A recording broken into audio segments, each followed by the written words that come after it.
오늘 저기 행툰의 대출의 마법 작가님 레오님이 오셨습니다. 네. 지금 2부로 아까 1부에 이어 2부로 지금 우리 레오님 모시고 대출 이야기 나눠보고 있는데 1부에서는 우리 인간 레오에 대해서 좀 알아봤고 그 다음에 이제 그 지금 고정금리 그다음에 변동금리 뭐가 좋냐 그 다음에 지금 최근에 금리 몇 프로인지 살짝 얘기해 주셨어요. 대출 받으신 분들은 되게 궁금하잖아요. 지금 그쵸. 내가 받으면 금리 몇 프로야? 막 계속 올라가니까 얘기해 주셨고 그러면 이제 좀 책 이야기 조금 더 심도 있게 책에서 이 책이 좋은 게 뭐냐면 그 우리가 강의를 들으면 듣고 잊어버리는 사람이 많아요. 맞아요. 그쵸. 맞아요. 그리고 우리가 이제 강의 교재를 받기는 하는데 대부분 간략하게 써 있단 말이야. 그렇지 않나요? 이게 그때 무슨 내용이었지? 이러면 헷갈려하는 분들도 있거든요. 그래서 강의를 듣고 책을 보관하고 있으면 너무 좋아요. 아, 상담해요. 걱정하지 마세요. 어떤 분이 상담 안 하시나요? 저희 카카오 채널로 연락 주시면 제가 아는 만큼 상담해 드릴게요. 사장님이 누가 상담을 하나. 사장님은 이렇게 홍보하시는 거고 나니까 난 내가 발로 뛰는 거지. 나는 이런 아니에요. 직원이 10명이 20명이 넘어요. 아니야. 그래요. 그렇지 우리 않아. 대표님으로 계시고 전문가로 가시고 상담은 레오 대출 연구소에 전화하시면 직원분이 해주시고 저는 앨리서는 제가 발로 가고 아유 저도 마찬가지입니다. 저도 하루 종일 핸드폰을 보니까 눈이 아파. 이제 점점 눈이 나빠져가지고 이제 루테인을 안 먹으면 나오자마자 책 사셨대요. 감사해요. 네. 아니 진짜 책을 사시는 분이 너무 감사하더라고요. 그쵸? 한 권이 귀하죠? 네. 아무튼 그래서 그런 사람들이 그래서 이제 보면 좋은데 그러면 그럼 불인이만 봐야 돼요? 뭐 이렇게 생각할 수 있잖아요. 근데 이게 전세대출 같은 경우는 임대인도 더 알아야 돼. 임대인. 전세대출은 임대인이 알아야 돼? 그럼요. 왜? 아니 임대인도 세입자를 구해야 되는데 전세대출이 어떤지를 알아야 될 거 아니에요. 요즘 전세대출 안 받으면 누가 세입자가 들어와요. 그렇구나. 네, 그래서 그러면 어떤 걸 알아야 돼요? 주로 조금만. 그러니까 내가 소유자가 누군지 이렇게 내가 법인으로 갖고 있을 수도 있잖아요. 법인이냐 개인이냐에 따라 그렇죠. 대출 금액이 다르니까. 다르죠. 그럴 때는 내가 법인으로 소유하고 있으면 아예 부동산 사장님한테 저는요 소득 없는 사람은 안 돼요. 뭐 이렇게. 저는 요즘은 그렇게 하면 안 돼. 저는요 소득 없는 사람은 안 돼요. 꼭 소득 있는 사람으로 구해주세요. 이렇게 해야 돼요. 어머님 지금 시장을 안 나가서 잘 모르시는구나. 그런가 봐. 저는 세입자 안 구해요. 다 공실이야. 지금 돈 많다 이거야 지금? 지금 여기서 지금 돈 자랑하시는 겁니까 지금? 아니 이 저기 대출 전문가한테는 이자 안 받고 대출 해주는 거야? 저는요 좀만 낳고요 재개발 물건이다 보니 세입자를 구하면 나가지를 않기 때문에 안 구해요. 재개발 물건 좋아요. 재개발 재건축 물건은 진짜 그런 게 좋은 게 진짜 공실로 놔두면 되잖아요. 그쵸. 그런 것도 있어요. 근데 요즘 그러더라고요. 저 아시는 집이 백채예요. 백채인데 자기는 1년 내내 전세계약서를 작성을 해서 내려보는 게 일이래. 그거 일일이 찾아갈 수 없잖아요. 그래서 그러다 보니까 전세대출을 이게 받았나? 안 받았나? 이런 거 동의를 워낙 많이 해주니까 이게 동의한 건지 안 한 건지 모르겠다는 거야. 전세 대출이라는 건 질권 설정되는 그쵸? 질권 설정되는 전세장 대출. 아니 그냥 소득으로 나가는 주택금융공사 대출을 받으면 크게 신경을 안 써도 되는데 이분이 뭐 서울보증이라든지 질권 설정, 채권 양도로 하게 되면 소유자가 동의를 해줘야 된단 말이에요. 동의하면 나중에 내줄 때 어떻게 해야 돼요? 내가 갚아야지. 내줄 때 은행에 내줘야 되는데. 그러니까. 세입자가 달라 그러면 먹고 튀어버리면 먹튀하면 내가 갚아야 되니까. 그렇죠. 그래서 그런 거에 대한 안내도 잘 돼 있으니까. 그럴 때 어떻게 해야 되느냐. 그렇죠. 그렇지. 그런 꿀팁이 또 여기 나와 있죠. 그쵸. 그거는 진짜 반드시 알아야죠. 그럼요. 아니 세입자 보증금이 한두 푼이냐고요. 그거 그냥 세입자 줬다가 그 세입자가 어머 감사해요 이러면 어떡할 거야? 먹튀하면 내가 물어줘야 되니까 그거를 방지할 수 있는 방법도 나와 있고 임대인도 전세장 대출에 대해서 또 알아야 된다. 그쵸. 여기 되게 자세하게 진짜 뭐가 나와 있네요. 맨 뒤에 이거 노란 거 이거 뭐야 노란 거? 부록 초판에만 있는 부록. 초판에만 불혹이 있어요. 네. 불혹 뭐예요? 이게 뭐냐면 이제 대출 한도가 뭐 6억일 때 다르고 9억일 때 다르고 15억까지 다르고 뭐 이렇거든요. 그래서 그런 아파트들을 좀 찾아서 좋은 아파트 15억까지 아파트가 서울에도 그래도 많이 있더라고요. 그래서 그런 거 여러분들이 찾기 어려울까봐 했고요. 그다음에 이거는 뭐냐면 내가 집을 살 때 이 집이 대출이 얼마 나오는지 모르잖아. 그럴 수 있잖아요. 그래서 9억 1천, 9억 2천, 9억 3천, 9억 4천 그 금액별로 대출 한도 얼마인지 뽑아놨어요. 야, KB 시세가 나와. 네. 여기 보니까 그 노원구면 노원구, 도봉구, 강북구, 서울이 있군요. 네, 서울에 있는 서울에 있는 아파트 거의 주로 이제 금액별로 아파트명, 세대수, 준공연도, 면적 KB 시세 나오고요. 그 다음에 KB 시세에서 금액별로 예를 들어 KB 시세가 5억일 때는 대출 3억 나온다. 네, 서민 실수요자일 때 그만큼 나온다. 조정적 투기가요지일 때 얼마면 6억일 때 뭐 3억 나오고 5억일 때 3억 6천 나오고 계산 안 해도 되네. 그렇죠. 이거를 일일이 계산하기 힘든 게 아니 차라리 생애 최초처럼 80% 일하면 계산이 쉬운데 서민 실수요자는 60 플러스 50. 그리고 투기과열지구 1주택자 갈아타기는 40 플러스 20. 이렇게 되어 있으니까 헷갈리거든요.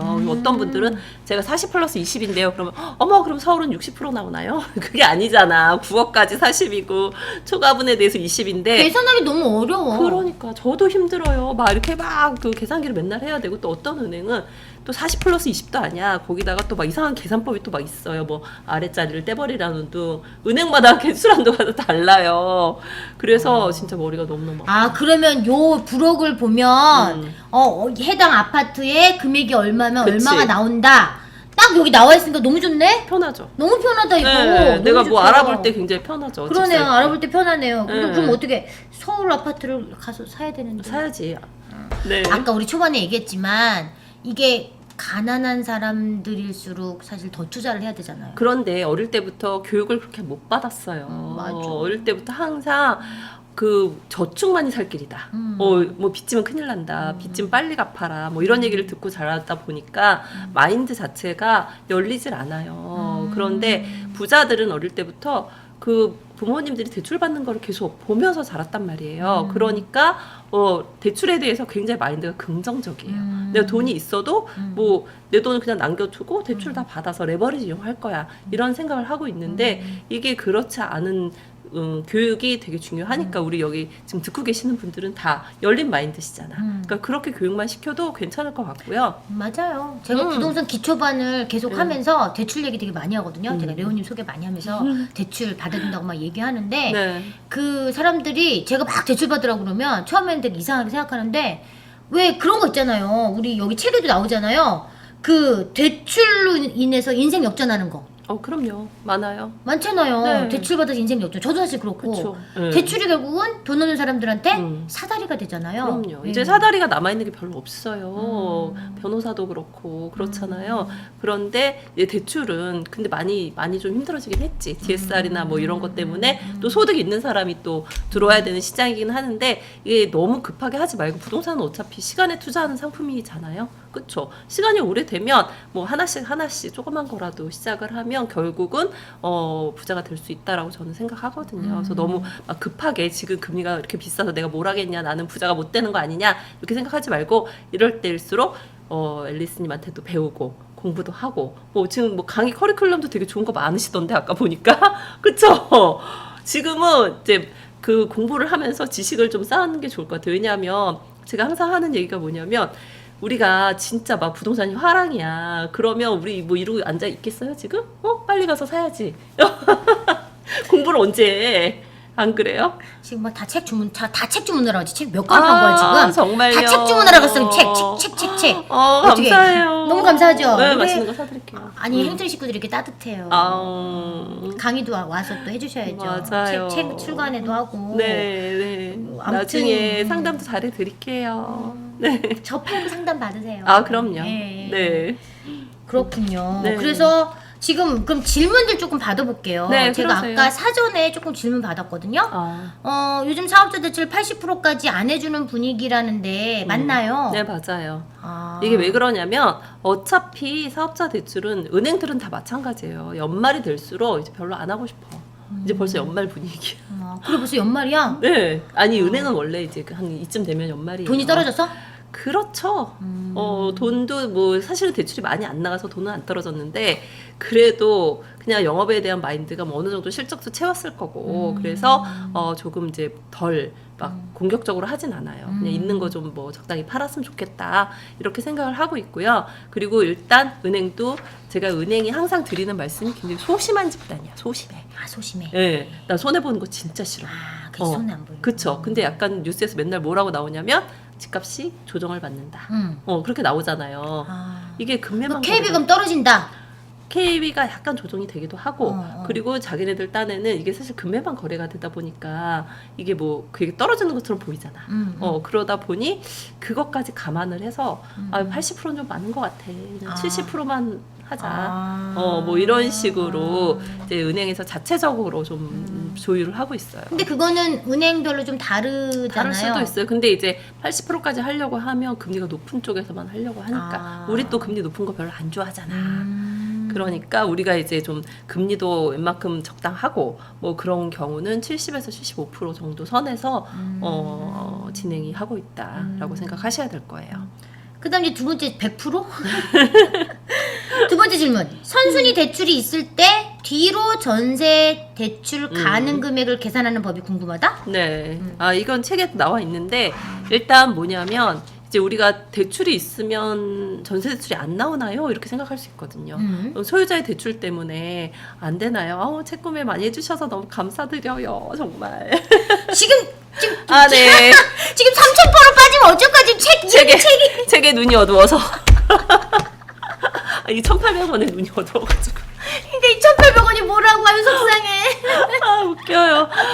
그래가지고. 자, 질문 다시. 네. 자, 선순위 대출. 있을 그래서 때 전세 대출 가능 금액 계산법. 네. 일단 만약에 5억이에요. 5억이에요. 집값이 5억이야. 5억이야. 그러면 내가 한 1억 대출을 받았어. 이미 선순위 1억이 있어. 1억이 일단 이거는 채권 최고액으로 계산합시다. 우리 헷갈리니까. 은행의 대출은 빼는 게 채권 최고액이기 때문에 그냥 한 9천 얼마 받아가지고 채권 최고액이 1억이다 라고 생각을 하면 뒤에 4억이 남죠. 그쵸, 4억 남았죠. 뒤에 4억 남았잖아요. 그러면 어떤 대출 상품이냐에 대해 좀 다르긴 한데 그 뒤로 들어오는 세입자는 보증금 4억까지는 괜찮아요.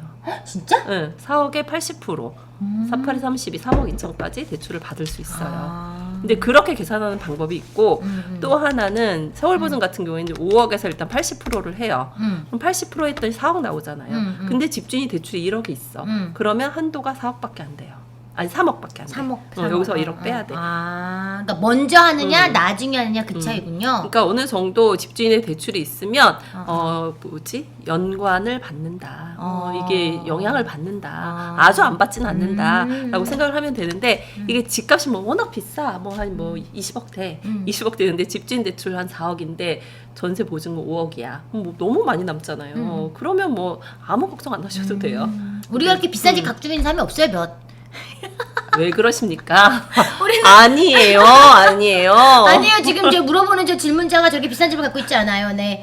그렇게 그런 거 아니에요. 네. 한 5억짜리 좋아요, 아까. 네. 그래서 일단 내가 대출이 있으면 그 뒤에 들어온 세입자한테 내 대출로 인해서 영향이 있는지 없는지 정도는 계산을 해줄 수 있어야 된다는 거지. 그래서 내가 대출이 있을 때는 차라리 안심전세로 들어오는 게 훨씬 좋아요. 그렇구나. 네, 안심전세가 내가 선대출이 있을 경우 한도가 조금 더 유리할 수 있고. 안심전세는 누구나 할 수 있어요? 누구나 할 수 있죠. 소득 없는 사람도 가능하고. 그 대신 소유자가 꼭 동의를 해주셔야 되고, 누구나는 아니고 보증금이 7억까지. 보증금 7억까지. 네, 7억이 넘으면 안 되고. 그리고 대출 한도는 최대 4억까지. 안심전세, 네. 대출 한도 최대 4억까지. 네. 누구나 가능하다. 그렇죠. 누구나 가능해요. 누구나는 아니고 무주택자. 무주택자하고 무주택자하고 1주택자인데 1주택자는 한도가 2억밖에 안 되니까. 2주택자는 다주택자는 전세자금 대출 받을 수 있나요? 은행권에서는 안 되고요. 은행권 말고 그러면 이금융권. 이금융권에서는 할 수 있나요? 네, 보증서 안 끊고 나가니까 가능해요. 근데 이제 그렇게 얘기를 많이 하시는데 제가 물어봐요. 그 금리가 높은데 월세하고 비교를 해라. 저야 뭐 대출을 이렇게 자꾸 조언을 해드리면 좋지. 그런데 그건 나는 항상 고객 입장에서 원래 대출 상담사를 오래 했기 때문에 고객 입장에서 생각을 하게 되거든요. 나라면 제가 항상 생각하는 게 나라면이에요. 나라면 어떤 선택을 할 것이냐, 내가 월세를 선택할 것이냐, 이금융권 전세를 선택할 것이냐, 이거에 대한 거를 모두 알려드려야 되는 거지. 그러면 이제 아유 생각보다 너무 금리가 높네요 하는 분도 있고 저는 그래도 무조건 이 집에 살 수밖에 없는 사람들이 있어요. 애들 때문에 이사를 못 가. 맞아요. 저도 사실 그런 경우인데 음. 저도 지금 이제 옮겨야 되는데 월세를 내고 있긴 한데 네. 전세로 가야 되는 상황이 또 발생을 했을 경우에 저도 다주택자니까 아 전세자금 대출이 나오면 이렇게 여기 들어가면 되게 좋겠다 이렇게 생각을 하는데 그럴 때는 진짜 내가 실거주 목적이면 네. 이자도 이자지만 그래 월세 이자를 뭐 전세자금 이자 낸다 생각하면 똔똔이라고 생각하면 그쵸. 다주택자 입장에서 또 전세자금 대출이 가능하다 그러면 네, 가능해요. 예 받고 싶은 마음이 있어서 저는 제 질문이 네. 그거였고 후순위 대출 받을 때도 방빼기 하나요 물어보네요. 후순위 대출할 때 방빼기 하죠. 방빼기를 하는데 만약에 어떤 때 방빼기를 하냐면 그 사업자 대출 문의하는 거죠 지금 아니면 개인 대출 그거에 따라 조금씩 다를 수 있어요. 뭐 두 가지로 그러면 두 가지 이게 후순위라는 거는 이제 세입자가 있을 때 후순위가 될 수도 있고 앞에 뭐 근저당이 그쵸 근저당이 있을 때 후순위가 될 수도 있어요. 근데 이제 사업자 대출 같은 경우는 사업자 대출은 반공제를 무조건 하게 돼 있어요. 아 사업자는 무조건 네, 반공제. 무조건 반공제를 하는데 그런데 내가 거주하고 있으면 반공제를 하는 거고 내가 거주하고 있으면 그 집에 근데 세입자가 들어와 있어. 그럼 어차피 세입자 보증금 뺄 건데 그때는 반공제를 하지 않죠. 세입자 보증금 있으면 보증금 빼면 되는 거니까. 그렇죠. 방위 세금은 3개 다 빼나요 물어보네요. 아니요 하나만 빼요. 방은 하나만 빼요. 네. 아니 금리는 언제 오를까요 물어보는 질문도 있어요. 장난해? 금리 언제 금리는 언제까지 오를까요? 언제까지 오를까요? 네. 일단 연말까지 올리겠다고 미국에서 예고를 했고 뭐 우리나라가 뭐 우리나라 자체만으로 움직일 수 있는 그런 상황이 아니잖아요. 그래서 미국에서 많이 올리면 또 따라서 올릴 수밖에 없고 지금 환율도 장난이 아니에요. 맞아요. 네, 환율 그러면 어떡해요. 수출하는 기업도 힘들고 다들 많이 힘들 수 있거든요. 또 맞아요. 수입하는 분들도 이게 다 어려울 수 있어요. 그래서 이게 뭐 내가 수출만 한다고 해서 그게 뭐 수입이 없어요? 아니란 말이야. 부품도 사와야 되고 하다 보니까 이게 지금 기업들도 많이 힘들고 이런 상황이 이제 빨리 전쟁도 좀 종식이 되고 전쟁도 문제고 예, 여러 가지 지금 복합적으로 되게 힘든 네. 시기여서 그리고 많이 올랐었잖아요. 예, 그동안. 많이 올랐고 지금은 뭔가 움직이는 시기라보다는 좀 버티는 시기. 그쵸. 어떻게 잘 버티냐가 되게 중요한데 저는 이 버티는 방법 중에 하나를 사실 대출을 이용해서 버티고 있거든요. 예, 그래서 뭐 공실 났어? 나간다 그래? 그럼 어쩔 수 없이 대출 받아서 버티는 거죠. 그쵸. 예, 그러면 이제 이자를 열나 벌어야죠. 이자를 열나 벌려면 우리가 가서 지금 대리도 떼야 되는 거고 지금. 왜 그러세요? 대리도 떼고 지금 가서 청소도 좀 하고. 예. 아니에요. 투잡을 좀 해야 될 것 같아요. 그래서 제가 지금 비주택이든 주택이든 그래서 제가 지금 저희가 행춘에서 모집해요. 뭐를요? 에어비앤비. 아 에어비앤비 할 주택?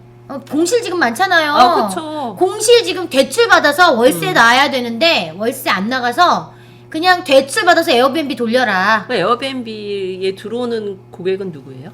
에어비앤비는 말하자면 그냥 숙박업이죠. 민박업이라 예쁘게 꾸며서 이제 에어비앤비 하루 이틀 뭐 하루 이틀 단기간 단기 그리고 요즘은 또 외국인들도 이제 많이 와서 서울 같은 홍대나 이런 데는 또 에어비앤비 되게 잘 되거든요.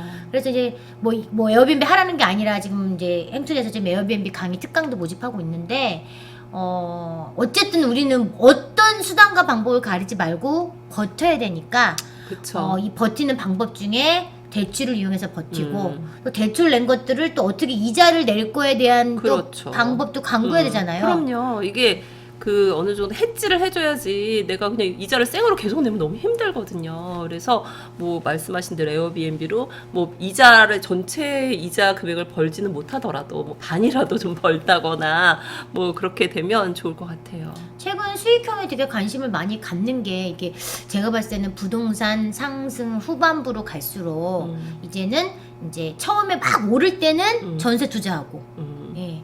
좀 투자. 하락기에는 이제 월세 투자로 가면서 수익형으로 가는 게 좀 많은 것 같아요. 그래서 지금 그러게요. 비주택도 많이 하시나요? 비주택들도 많이 하는데 요즘은 정말 거래가 뭐 주택만 안 되고 뭐 비주택은 화랑이다 이건 아니잖아요. 다 비슷해요. 금리가 일단 높으니까 사람들이 주춤해요, 주춤. 그래서 뭐 일단은 조금 다들 약간 관망하는 추세인 것 같아요. 지켜보면서 잘 버티다가 화랑이 또 올 수도 있잖아요. 그 시기가 딱 오면 앨리스님이 알려줄 거잖아. 분위기가 달라졌어요. 뭐 이런 거. 살아남아 그때까지 살아남아 있어야지 내가. 당연한 거 아니에요? 못 살아남을 수도 있어요 지금. 여러분이 지금 지켜주실 거잖아. 지켜줘야 돼. 지켜줘야지. 강의 신청 많이 하란 말이야. 그래야 살아남지. 남은 자가 강한 거다. 그럼요. 강한 자가 남는 게 아니라 네. 남은 자가 강한 거다. 벌써 우리 오랫동안 살아남고 있잖아요. 아, 그러게요. 10년 이상 살아남으셨군요. 그럼요. 오, 네. 대단하십니다.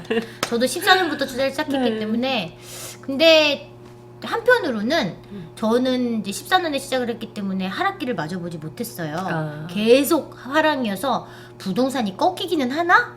이런 생각을 하고 지금이 또 하락기는 아닌 것 같은데 어쨌든 지금 뭐 조정기잖아요. 네. 근데 요런 것도 제가 좀 마저보고 하는 게 사실은 저는 더 그럼요. 예, 더 오래 살아남기 위해서는 예. 이런 것도 다 경험을 해보는 게 예, 좋죠. 경험해보고 이걸 통해서 대책도 세워보고 그쵸. 공부하고 하면서 아 그래 나중엔 내가 나 조정기도 겪어봤고 하락기도 겪어봤고 그쵸. 진정한 음. 이제 부동산 재테크 이런 전문가로 갈 수 있겠구나. 여러분들도 마찬가지고. 그럼요. 예. 이렇게 한 사이클을 다 돌아보는 게 좋아요. 저는 이제 부동산 투자까지는 아니었어도 그 하락기를 겪었던 사람이잖아요. 그래서 근데 영원하진 않아요. 저는 그때 이제 하락기에 집을 팔았단 말이에요. 근데 어떤 분은 너무 이 헐값에 팔기 싫다고 하나를 더 사시더라고요. 전세 끼고. 멋진데? 그분이 위너야. 멋진데? 네. 맞아요. 네. 예. 그래서 정말 지금 돈 있으면 정말 싼 것들 가서 진짜 살 수 있는 되게 좋은 기회인데 용기가 사실 잘 안 나는 거고 안 나. 또 돈이 안 돌아. 돈이 돌아야 사실 유동성이잖아요. 그쵸. 지금 유동성이 막혔어. 막혔기 때문에 지금 아무것도 안 되는 건데 뭐 진짜 있으신 분들은 저 여유가 되시고 진짜 처음 하시는 분들은 반드시 사야 되는데 대출 이용해서 사시면 되죠. 그거 이자 생각하면 사실 못 하는데 이자보다는 나중에 미래가치. 그렇죠. 저는 항상 그렇게 얘기를 해요. 지금 금리가 높은데 대출 받으면 안 되는 거 아니에요? 라고 얘기를 할 때 수익률을 생각을 해라. 내가 금리가 7%인데 수익이 10%야. 이러면 뭐 상관없잖아요. 근데 반대로 금리가 1%인데 수익이 마이너스야. 이러면 받으면 안 된다는 거죠. 그래서 내가 어떻게 이거를 잘 굴릴 건지 그게 제일 중요한 거지. 뭐 금리는 어느 정도 이제 차익만 좀 생각을 하시면 좋을 것 같아요. 그래요. 네. 벌써 뭐 좀 이렇게 하고 있는데 그래 어떻게 계획 이제 어때? 이제 미래 계획 어떤 미래계? 이제 어떻게 이 시기를 나으실 건가요, 우리 레오님은? 저는 지금 연락 존버 나왔어요. 대출 연락 받고 월세 막 연락 세팅하고 내가 지금 대리 뛰어서 지금 예 버틸 건데 안 팔고 버티기? 네. 아니 못 파는 거지? 못 팔고 버티기 할 건데 우리 레오님 계획은 뭐 있으세요? 저요? 이제 앞으로 뭐 무슨 일 하실 거예요? 저는 뭐 그냥 하던 일 열심히 계속 하고 책도 열심히 홍보하고 대출은 또 뭐 금리가 높아도 필요한 분들이 있어요. 그래서 그거 하고 그리고 저는 이제 계획을 하는 것 중에 하나는 그 부실채권에 대해서 좀 더 공부를 해서 부실채권이 뭔가요? 부실채권은 말 그대로 이자를 못 내는 이자를 못 내는? 못 내는 이제 경매로 넘어가게 될 수밖에 없는 그런 이제 말 그대로 부실한 채권. 부실한 채권. 네, 네. 네, 그런 거에 대한 공부를 좀 더 해서 원래 이제 제가 부실 채권을 하고는 있었어요. 조금씩 투자를 하고 있었기 때문에 근데 이제 요즘 여기 MPL이라고 번역을 알아 MPL. 아이고 나도 알아 MPL. 좋아 그래 MPL. 그런데 앨리스님이 아까 힌트를 주셨잖아요. 맞아요. 소액 MPL을 해봐라. 네, 그래서 그거 좋은 생각이다. 소액 그래서 MPL로 가시는 네, 거군요. 네, 한번 그쪽으로 좀 더 그러면 내가 알려줬잖아요. 제가 소액 MPL 하라고 아까 말씀드렸잖아요. 우리 맞아요. 아까 네. 맛있는 거 먹으면서. 네. 그럼 소액 MPL 강의 시작하시면 행투네 먼저 와서 해주셔야 돼요. 알겠습니다. 약속? 네, 약속. 딴 데 절대 가면 안 돼. 우리 알겠어요. 먼저 해줘야 돼. 우리 먼저. 절대 약속. 내가 아이디어 줬으니까. 네. 벌써 강의 런칭 하나 했어. 소액 MPL 강의 네. 왜냐면 하락기로 가면 경매가 이제 대세고 맞아요. 경매에서 또 가장 또 특수한 게 또 MPL이거든요. 그쵸. MPL인데 그걸 또 소액으로 소액으로. 소액으로 해주신다고 하니까 또 얼마나 우리 저는 소액 진짜 지인이 50명이네 미치겠다. 빼박이야 빼박. 네. 네, 그래서 소액 네. MPL 이제 MPL 공부하셔서 MPL 네. 강의도 해주시면 너무 좋겠다. 그러니까 그동안은 이제 제가 이제 직접 투자를 했던 거기 때문에 잘 알고는 있는데 이제 이거를 이제 그 수강생의 눈높이에 맞게 오, 네, 좋아요. 해야 되니까. 불인이 MPL 불인이를 위해서. 그렇죠. 왜 투자자하고 또 강사하고 입장이 다르잖아요. 그럼요. 네. 맞아요. 그래서 열심히 만들어 보겠습니다. 네. 강의 런칭 하나 했어요. 소액 MPL 언제 네. 주실 거예요? 그 열심히 할게요. 올해 안에 해야지. 올해 안에? 네. 야 그럼 12월 안에 해야 돼요? 네, 알겠어요. 50명이 보고 있어요. 12월 안에 MPL. 야 네. 공부를 정말 많이 하셔야겠다. 머리가 진짜 좋으셔요. 아니 좋지는 않은데 그냥 몸으로 이렇게 열심히 했던 거니까. 너무 기대돼요. 아니, 제가 원래 경매를 굉장히 잘 공부를 했었어요. 그 그렇구나. 이게 권리 분석을 잘 해야 되거든. 경매 그래야지. 강의도 하세요 그럼. 아이 그까지는. 네, 그래서- 다 할 순 없다. 그럼요. 네, 나 잘하지만 내가 다 할 수 없다. 그쵸. 네, 오케이 그래서, 알겠어요. 그 권리 분석이나 이런 걸 잘해야 돈을 안 떼어요. 네. 맞아요. 네. 네. 그래서 여러분들도 그런 거도 공부를 좀 하시는 게 좋고 뭐 아시겠지만 우리 그 등기부등본 공부하고 뭐 이런 거 그 히스토리 읽는 거 이런 건 다 알려주시죠? 기초반에서 좀 해야죠. 네, 그거 되게 중요하거든요. 네, 맞아요. 그래서 여러분들이 그런 기초가 탄탄해야. 말소 기준 권리만 알아도. 그럼요. 근데 경매 정보지에 써 있기는 하는데 네. 그 경매 정보지가 또 100%는 아니거든. 그래서 내가 한번 할 수는 있어요. 알고 보는 거하고 모르고 보는 거하고는 또 달라요. 네. 그래서 강의 많이 해드려야죠. 네, 책 대박 나시기를 기원드리고요. 감사해요. 책이 진짜 너무 유익하고 네. 대출 강의 진짜 유일무이 원조 대출 강사님이 네. 10년 만에 쓰신 대출의 마법. 그쵸. 진짜 유일한 그 대출 책이고요. 지금은 레오 대출 연구소에 우리 대표님을 계시면서 지금은 대출 전문가로 활동하고 활동을 있습니다. 하고 계시고 직원들이 상담하고 예. 아니에요, 저도 해요. 아니 앨리스님 제가 해드렸잖아요. 맞아요. 지인들만 해주고 안 예. 그래. 지인들은 해주고 예, 대박 나시고 네. 인터넷도 나와서 네. 아는 좋은 강의도 많이 해주시고 예, 방송도 나와주세요. 네, 감사합니다. 감사합니다. 네. 여러분 오늘 방송 여기까지입니다.